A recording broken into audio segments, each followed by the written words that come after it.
একজন নির্বাচিতা সাংসদ তিনি মুখ্যমন্ত্রী রাজ্যের মুখ্যমন্ত্রীর সঙ্গে দেখা করবেন, বাকি মন্ত্রীদের সঙ্গে দেখা করবেন, বা যারা বিধায়ক তারা সেই মুখ্যমন্ত্রীর সঙ্গে এক সভাতে থাকবেন। অ্যাডমিনিস্ট্রেটিভ বা প্রশাসনিক বৈঠক যেখানে হচ্ছে সেটাই স্বাভাবিক, যেটা অন্তরিত হয়েছিল গত 60 বছর ধরে পশ্চিমবঙ্গে, এবং বিশেষ করে গত 15 বছরে, যেটা শুধু অন্তরিতই হয়নি, উল্টো দিকে বইছিল। মানে কোনোভাবে ডাকা যাবে না এরকম একটা অর্ডার তৈরি করা হয়েছিল, এবং সেটাই হতো।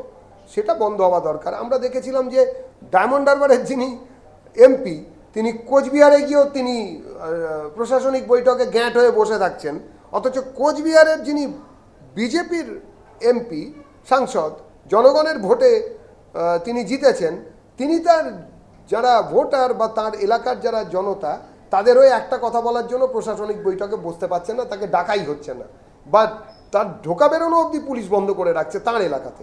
এগুলো বন্ধ হওয়া দরকার ছিল, এগুলো আমরা বন্ধ করেছি।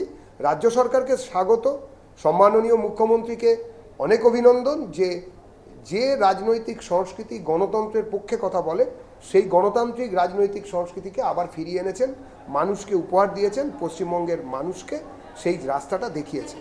তারা বাংলাদেশি নাগরিক ওখানে লাইন দিয়ে দাঁড়িয়ে আছেন, তারা তো সবাই মুসলমান, অর্থাৎ বাংলাদেশি মুসলমানরা এখানে ঢুকে পড়েছিলেন এবং ঢুকে পড়ে বহাল তবিয়াতে ছিলেন। কেউ এসেছিলেন ছাত্র ভিসা নিয়ে পড়াশুনো করবেন, কেউ এসেছিলেন ওই রোগ হয়েছে সেটা দেখাবো আমি এই বলে।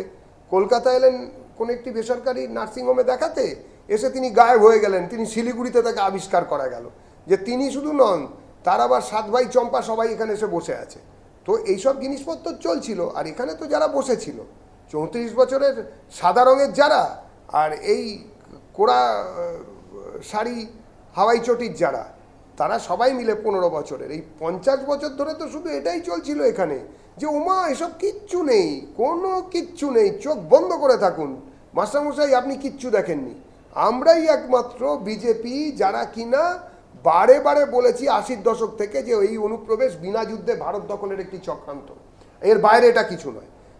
ধর্মের নামে ভাগ করে দেওয়া দেশ, সেখানে যে ধর্মের দেশ বলে তৈরি হয়েছিল মুসলমানদের দেশ বলে সোজা কথায়, সেইখানে মুসলমানদের অত্যাচারে হাজারো হাজারো অমুসলমানকে ভারতে পালিয়ে আসতে হয়েছে।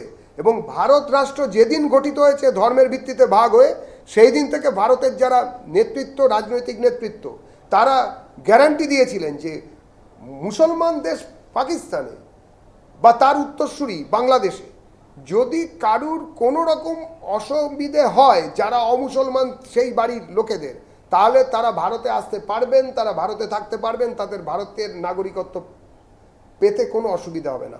বিজেপি সেই গ্যারান্টিকে ফলো করেছে মাত্র।